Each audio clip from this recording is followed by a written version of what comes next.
ಕೃತಿಕಾರರ ಪರಿಚಯ. Doctor Norbert ಡಿಸೋಜರವರು 1937 June 6ರಂದು ಜನಿಸಿದರು. ತಂದೆ ಎಫ್. ಪಿ. ಡಿಸೋಜ, ತಾಯಿ ರೂಪಿನಾ ಡಿಸೋಜ. ಡಿಸೋಜರವರು ಈವರೆಗೆ 37 ಕಾದಂಬರಿಗಳನ್ನು, 4 ನಾಟಕಗಳನ್ನು, 28 ಮಕ್ಕಳ ಕೃತಿಗಳನ್ನು, 100 ಕಥೆಗಳನ್ನು ಬರೆದಿದ್ದಾರೆ.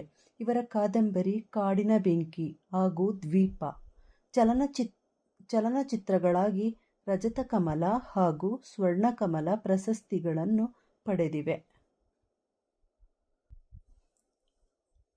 ಬಳುವಳಿ ಕಾದಂಬರಿ ಕೊಂಕಣಿಯಲ್ಲಿ ಚಲನಚಿತ್ರವಾಗಿದೆ. ಸಾರ್ಕ್ ದೇಶಗಳ ಸಾಹಿತಿಗಳ ಸಮ್ಮೇಳನದಲ್ಲಿ ಸ್ವಂತ ಕಥಾವಾಚನ ಮಾಡಿದ್ದರು.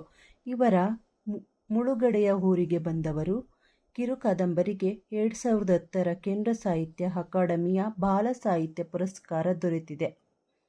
ಕರ್ನಾಟಕ ಸಾಹಿತ್ಯ ಅಕಾಡೆಮಿ ಪ್ರಶಸ್ತಿ, ಗುಲ್ವಾಡಿ ವೆಂಕಟರಾವ್ ಪ್ರಶಸ್ತಿ, ಕರ್ನಾಟಕ ರಾಜ್ಯೋತ್ಸವ ಪ್ರಶಸ್ತಿ, ಮಂಗಳೂರು ಸಂದೇಶ ಪ್ರಶಸ್ತಿ, ನವದೆಹಲಿ ಕಥಾ ಪ್ರಶಸ್ತಿ, ಪುತ್ತೂರು ನಿರಂಜನ ಸಾಹಿತ್ಯ ಪ್ರಶಸ್ತಿ ಮುಂತಾದವುಗಳಿಂದ ಪುರಸ್ಕೃತರಾಗಿದ್ದಾರೆ.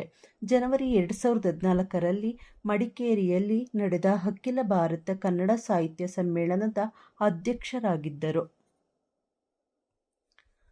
ಪದಗಳ ಅರ್ಥ: ಹಾಡ್ಗತೆ, ಹಾಡು ಸೇರಿರುವ ಕತೆ.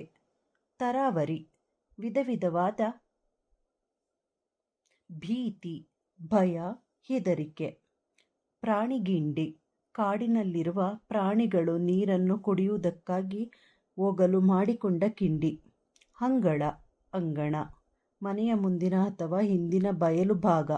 ಸಾಂತ್ವನ, ಸಮಾಧಾನ, ಸಂತೈಸುವಿಕೆಯ ನುಡಿ. ಆಶ್ರಯ, ಆಸರೆ, ಸಹಾಯ, ರಕ್ಷಣೆ. ಮದ್ದು, ಔಷಧ. ಪಲಾಯನ ಪಠಿಸು, ಓಡಿಹೋಗು. ಮಾಗು, ಒಣಗು, ವಾಸಿಯಾಗು. ಸಂಭ್ರಮ, ಉತ್ಸಾಹ, ಸಡಗರ, ಸಂತೋಷ. ಬಿಡೆ, ಬಿಡುವುದಿಲ್ಲ, ಯಾವತ್ತಾದರೂ, ಇನ್ನೊಂದು ದಿನ.